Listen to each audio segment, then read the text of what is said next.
I believe in this movie. I've been waiting for this film to come out. Now it's finally being released. I can't miss this event. Now I know I'm coming at an inconvenient time, but it's imperative I do go see this film opening night. What are you going to do about it?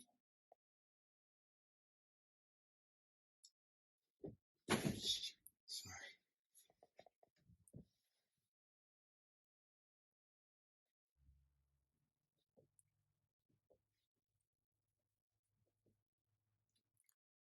That I can't do. I'll give you anything, but do what I ask. Please. You come to me at a time when I'm about to record my video. What did I do to deserve such inconvenient treatment? Pay for gas.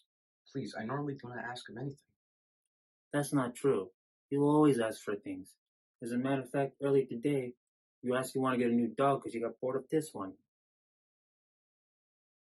But this is important. I've been following this production for years, and now it's finally being released after so many delays, and my friends flaked out on me.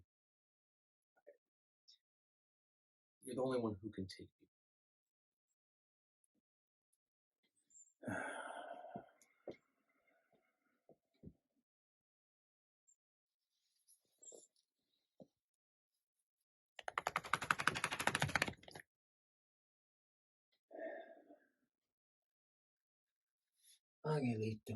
Angelito.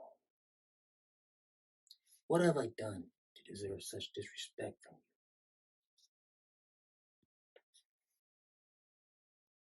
you? Now you come to me at a time. I'm about to record my next video. And you say to me, Papa, please take me to the movies. I must go to this premiere tonight. But you don't ask with respect. If you had come to me sooner, you wouldn't have been in this predicament. And your so-called friends who abandoned you would have abandoned me too. Then, they would have feared you. Papa, sorry for interrupting you while you were getting ready to record. And I understand if you don't or won't want to take me to the movies. Good. I'll take you to your movie tonight. One day, and that day may never come, I'm going to ask upon a favor from you. Until then, consider this as a gift from me to you. Thank you, Papa. And I love you. De nada.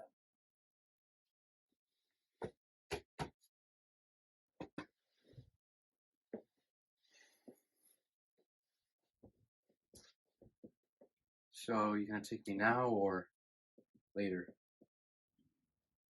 I'm going to take you now. Let me just finish setting everything up here, so that when I come back, I can just start recording.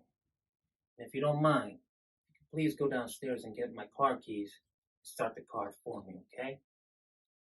Okay. Thanks, Papa.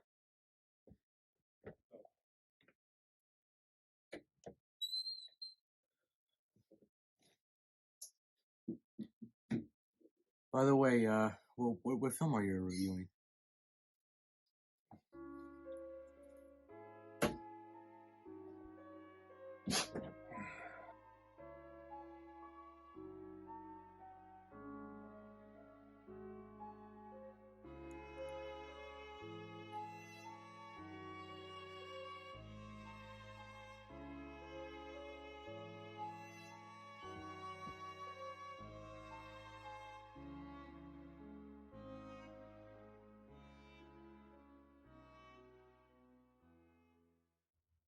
So, are you still going to take me or what?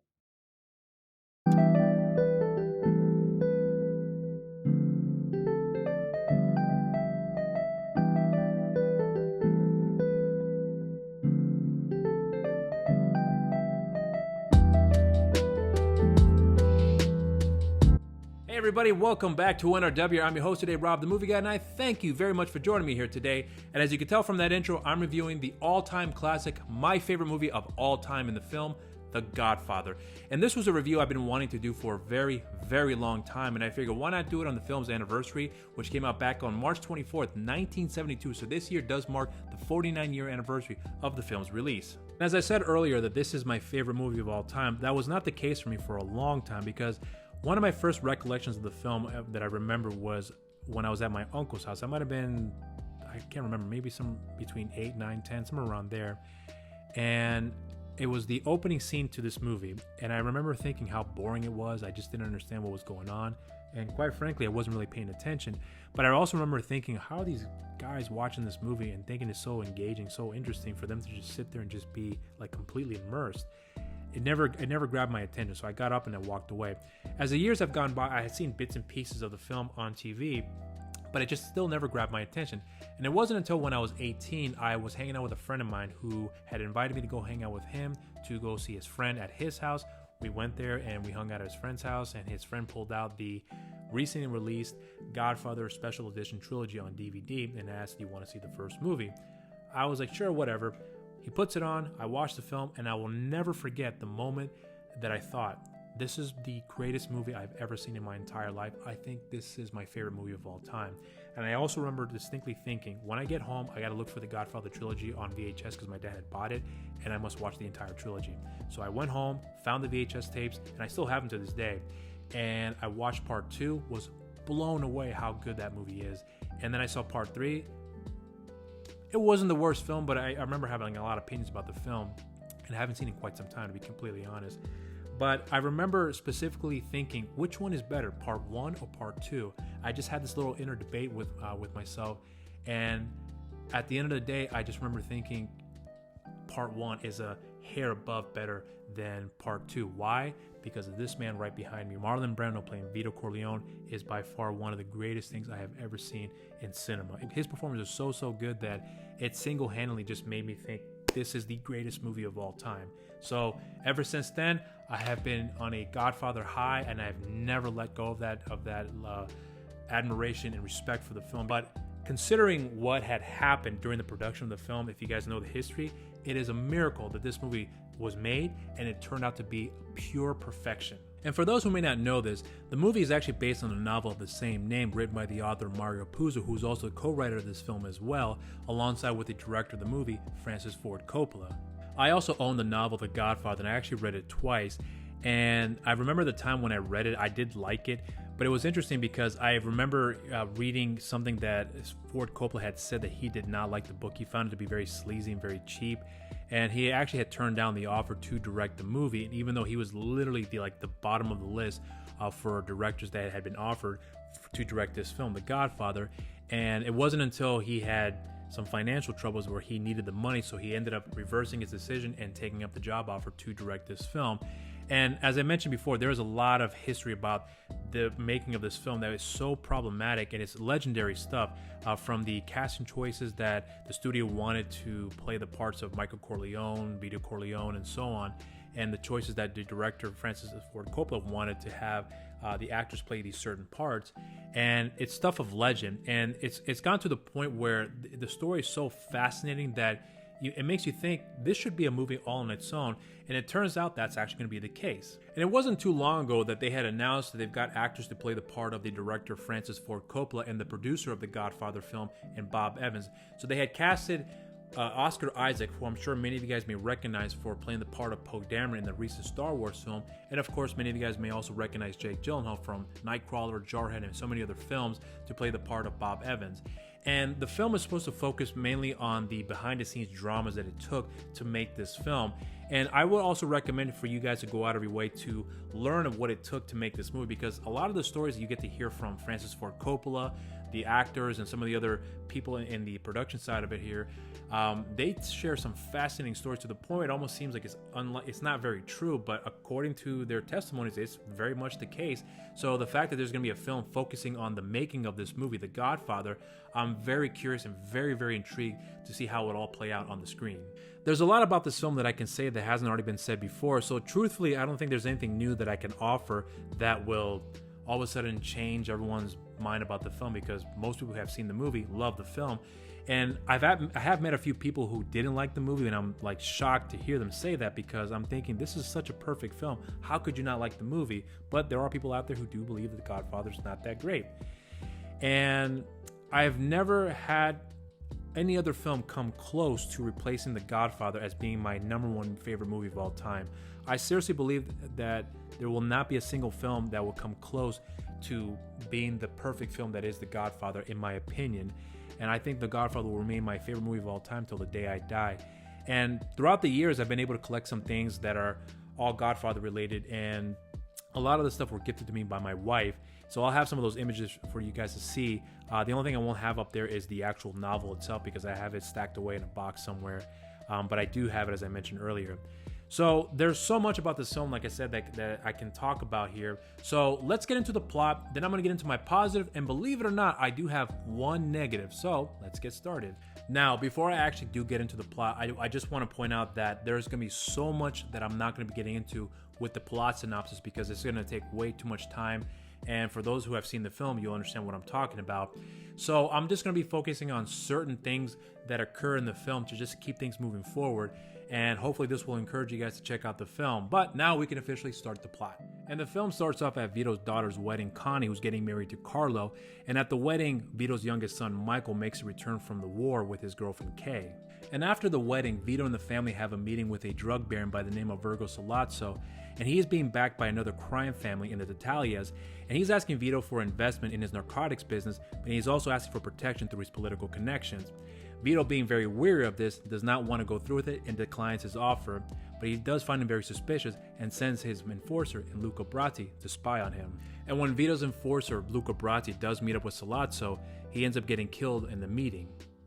And then afterwards, Vito gets gunned down at the orders of Salazzo, and Vito's oldest son, Sonny, takes over as the head of the family, while his father, who survived the gunshot wounds, recovers, and he has a reputation of having a very explosive temper.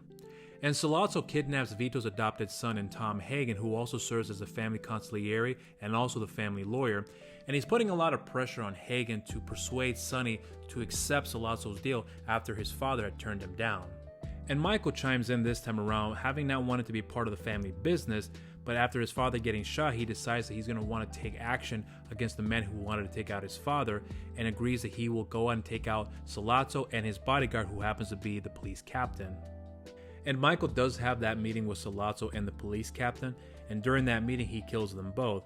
And as a result of that killing, the five families are now at war with one another, and Michael now has to take refuge in Sicily. And while in Sicily, Michael does end up marrying a Sicilian woman by the name of Apollonia, and the enemy find out where he's staying at, and they have a car bomb set for him, but his wife gets in the vehicle and the car explodes, killing her, which was clearly intended for him. And back at home, Sonny does get killed by the enemy at a highway toll booth after being set up by his brother-in-law, Carlo. And Vito, who's recovering from his gunshot wounds, learns of Sonny's death and decides he wants to put a stop to the war, and he sets up a meeting with the five families. And in that meeting with the five families, he informs them that he'll withdraw his opposition to their heroin business and will also forego avenging Sonny's murder. And after this, Michael's able to return back home to the United States, and he ends up reuniting with his girlfriend Kay, who he ends up marrying and has 2 children with.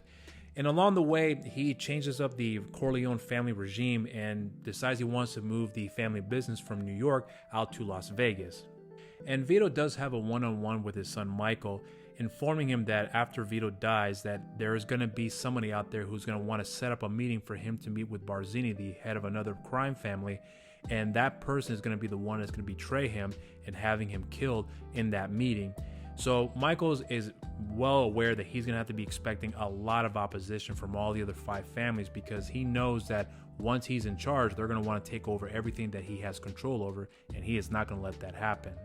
And Vito Corleone dies, and at the funeral, Michael does have the meeting set up with Barzini through the Corleone capo and Tessio. And Michael decides to have the other heads of the 5 family killed during the baptism of his sister's baby, whom he also agreed to be the godfather for. And he also has Tessio killed as well, and he also has his brother-in-law Carlo killed for his participation for the death of his older brother Sonny, and also for abusing his sister.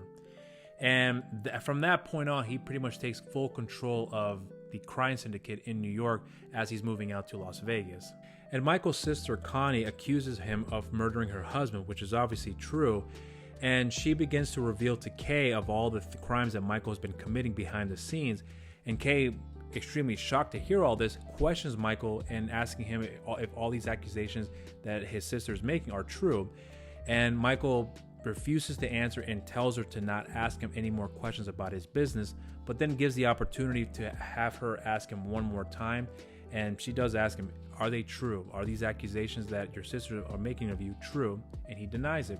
So she's very happy to hear all this and then decides to go get a drink. And as she leaves, she starts to feel a bit dismayed because all the other capos are entering the office, paying him respects as the new Godfather. And then we get the best ending to a movie we've ever seen. And that right there is The Godfather in a nutshell. And if you recall what I said earlier, there's a lot of details about this plot that I'm not going to be getting into because there's just so much to cover. But now this is going to be the perfect time for me to get into my positives, and then I'll be getting into my negative. The first major positive for me is Marlon Brando. As I've already said earlier, that Marlon Brando's performance in this film is the reason why I have The Godfather just a hair above The Godfather Part 2 as being my favorite films of all time, because his performance is so good. It is so perfect that his performance alone is pretty much the face of the franchise.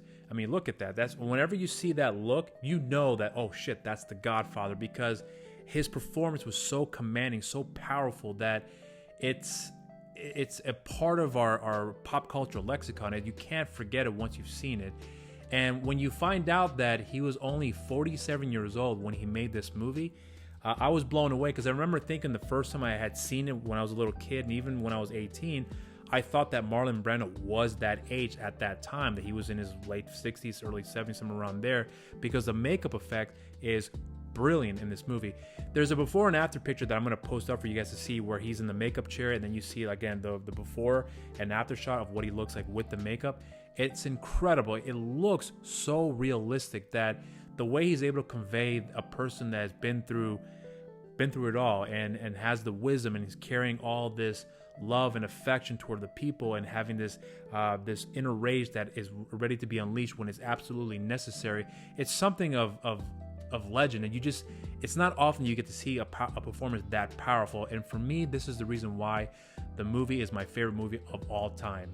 And while we're on the topic of actors, James Caan as Sonny Corleone, that is a work of fucking genius. That guy is so incredible in this part that if you were to ask people who is your favorite character in The Godfather, I guarantee most people will say Sonny Corleone, because James Caan's performance as Sonny is nothing short of genius, because he is so incredibly powerful with his performance, bringing a different side of the Corleone dynamic, where he is jovial, very fun, a womanizer, and just really cool to be around with.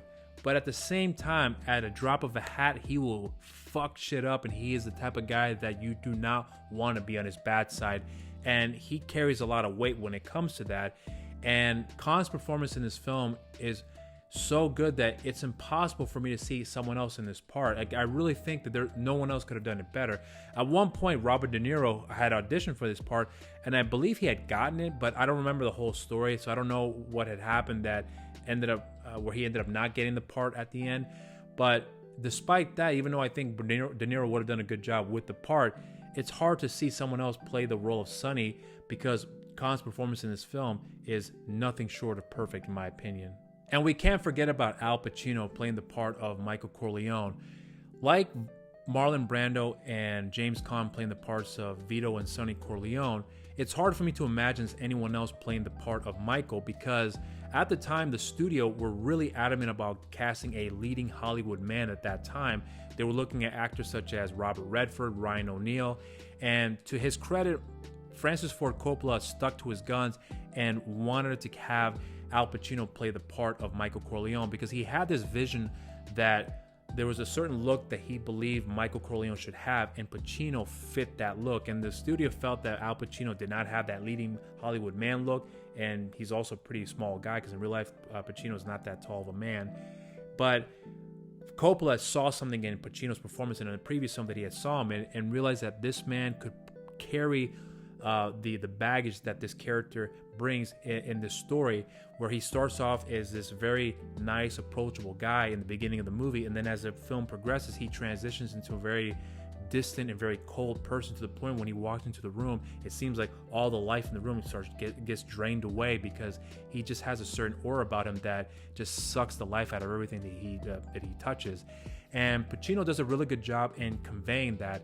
And I'm so glad that he stuck with his guns, as I mentioned before, because Pacino in this movie is nothing short of brilliant in this film. And I also want to mention a few other actors that are really good in this movie. And one of those actors is John Cazale, who plays the part of Fredo Corleone, the older brother to Michael. John Cazale's performance as Fredo is nothing short of genius, because when you watch this movie, he really doesn't have a really big part in the film, but he definitely has memorable moments in this movie, especially with the scene in Las Vegas with his brother Michael. It is pure brilliance between the two actors working with one another, because they were both, Pacino and Cazale were friends in real life. And with the events that lead up into the second film, that's what really pays off, where you really get that, I wouldn't want to say the closure, but you get that big send off, like, oh my God, Fredo, not him, because it's one of those performances that you remember the performance, but you remember everything else above this. But then when someone brings up, well, Fredo was great in the movie too. Oh yeah, Fredo, man, I love Fredo. That's John Cazale, and I think his deliverance of showing the weakness and the yearning for attention, to be part of something, to be a very integral member to the family, that Cazale does a great job in conveying that, in my opinion. And of course, we also have Talia Shire, who is in real life the sister to the director Francis Ford Coppola. Her performances as Connie is nothing short of fantastic as well. A lot of these performers in this movie are fantastic, and there's really nothing negative I can really say about the acting in this movie, because it is brilliant from top to bottom. Everyone, and I mean everyone, does a great job with their acting in this film.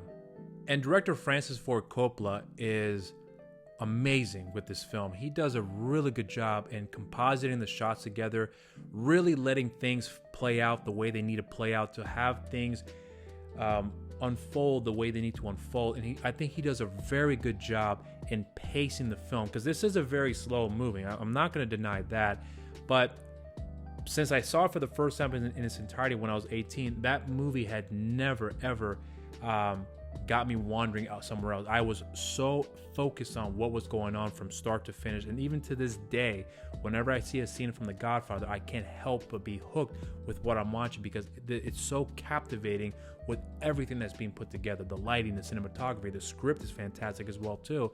And believe it or not, the script to this film is actually pretty close to the original source material, and I was very surprised to when I was reading the book. I was like, wow, this is actually pretty similar. The only major difference is that in the Godfather novel, there is actually the flashback sequences that parallels the story between Vito Corleone and Michael Corleone, which is one of the main parts of the second film. That sequence of Vito Corleone's flashback, that's all from the original novel, and that's not featured obviously in this film. So I think it's brilliant that Coppola and Puzo were able to put a script together that focuses on the main integral parts of this novel and really highlight on those major key points of the story.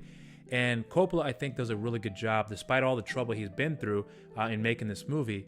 You can't tell when you watch the film, because it is a work of art, in my opinion. And I can go on and on and on about my positives about this movie, because there's a lot of it in this film for me. But I'm going to close it out with this one last thing, and that's going to be the score to this movie. The score, done by the composer Nino Rota, is nothing short of brilliant. This is one of my favorite scores of all time, and it's so iconic that even if you've never seen the movie, if you hear it, you can't forget it. But there's probably a good chance you may have heard it before and realize, I know that from somewhere, but it's a good song. It's beautiful, and my wife was very kind enough for me to buy this vinyl record. She had found it, I believe, at a Goodwill, if I'm not mistaken. And I remember when she brought it home, I almost cried because I was like, I can't believe I'm holding the original vinyl record to The Godfather. And I had posted up the image of the things I've been able to collect throughout the years. That was one of those things she had gifted to me, as I mentioned just now. And I played that all day. I love that soundtrack. And I'm not going to say that this movie wouldn't have been as good if the soundtrack wasn't in it, because there's a lot of things that help make this movie just really perfect, in my opinion. The acting, the directing, the script, the cinematography, literally everything is perfect about this movie, in my opinion, with the exception of one thing. But I think that this score really just took it up a whole nother level, because despite how great everything else is about this film, this score is so integral to help tell this story that without it, I don't know if it would actually have that same impact.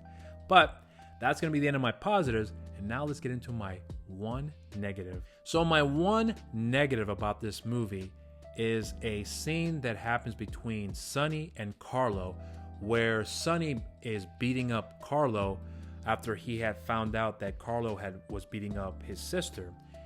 And I remember the first time when I saw that scene, I was at my friend's house watching the movie for the first time, and we were at a distance where we could see everything that's going on the screen, but that one particular moment in the scene is so far away from the camera that I remember from where I was sitting, I remember feeling something wasn't right, but I didn't catch on to it right away. So when I saw it for the second or third time, I picked up on that Sonny was not even hitting Carlo at all whatsoever, and I was blown away that they kept that in the movie. It was quite obvious that he's literally like missing his face. You can see where you have that distance between the fist and the face, and they kept it in the shot. And I remember thinking, didn't they practice that? Didn't they rehearse that? And it turns out they did when I found an image of this online. And I was blown away. I just was in shock that they kept this one imperfect scene in this perfect movie. And this is coming from a guy that loves action films, and I'm no action expert. I'm not the guy that's going to tell you how to get the right shots, because I don't know. But I knew enough for me to realize that they could have done better, and that was always a sticking point for me. Every time I watch, I'm like, oh guys, what the fuck were you thinking?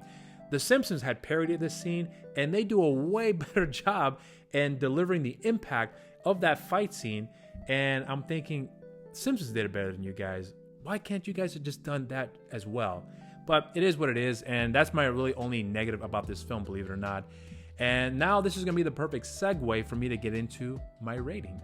There should be no doubt in your mind what my rating for this film is going to be, because as I've already mentioned before, I love this movie. This is my favorite movie of all time, and everything about this movie is perfect, with the exception of that one thing I just happened to talk about: the directing, the lighting, the cinematography, the editing, the acting, the script, the score. I mean, just everything. The food, the wine, all that stuff is perfect about this movie. And it always shocks me, as I said earlier, that someone who watches this movie did not like it. I'm like blown away. So if you haven't figured out by now, my rating for this movie is a solid motherfucking cheers. And those are my thoughts on the film. And if you have seen this movie, let me know what you guys think in the comments section down below. Whether you loved it, hated it, or simply just liked it, I'd be really curious to hear your thoughts. And if you've never seen this movie and this review has piqued your interest, I would also be very curious to hear your first impressions of the film in the comment section down below. And if you haven't done so already, subscribe to our channel, and also make sure you share and like our videos as well, and also hit that notification button down below. And be sure to follow us on our social media accounts. You can follow us on our Instagram and Facebook page at New Release Wednesdays, and on Twitter at the NRW. And you can also follow me on my social media accounts. On Instagram, Rob_Medina0585, on Twitter, RobMedina0585, and on Facebook, simply just Rob the Movie Guy. And I want to say a very big thank you to the two most important people in my life, and that is in my son Angel and my wife Katerina.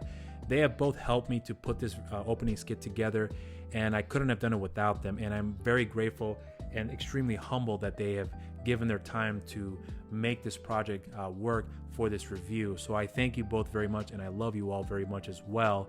And I want to give a lot of credit to my wife, because she was also losing her patience with me towards the end, because I was doing take after take after take. So I appreciate my wife and putting up with me during those moments.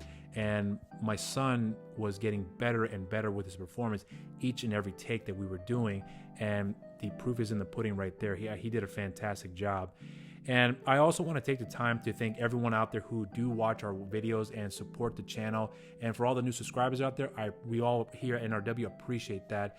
And also be sure to check out the Nerds of Colors YouTube channel, because there's a lot of great content out there that they're putting up with interviews that they're talking with people in the entertainment industry. There's also our very own Kuya P and Viva Valentina and Catarific, who have the Show Pal show on the channel over there, which is a phenomenal show. I recommend you guys check that out. It's really, really fascinating stuff out there.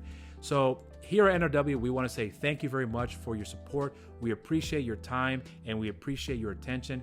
And until next time, everybody, stay safe out there, and cheers.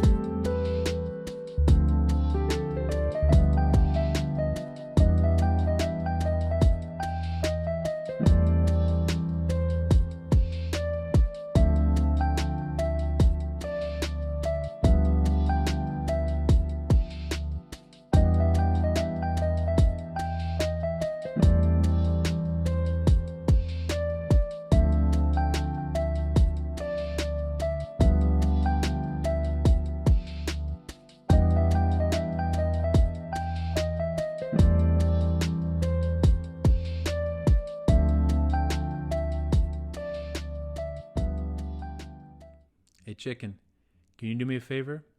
Can you tell everybody out there to subscribe to the channel if they haven't done so already? And to also hit that notification button too. Can you tell them that?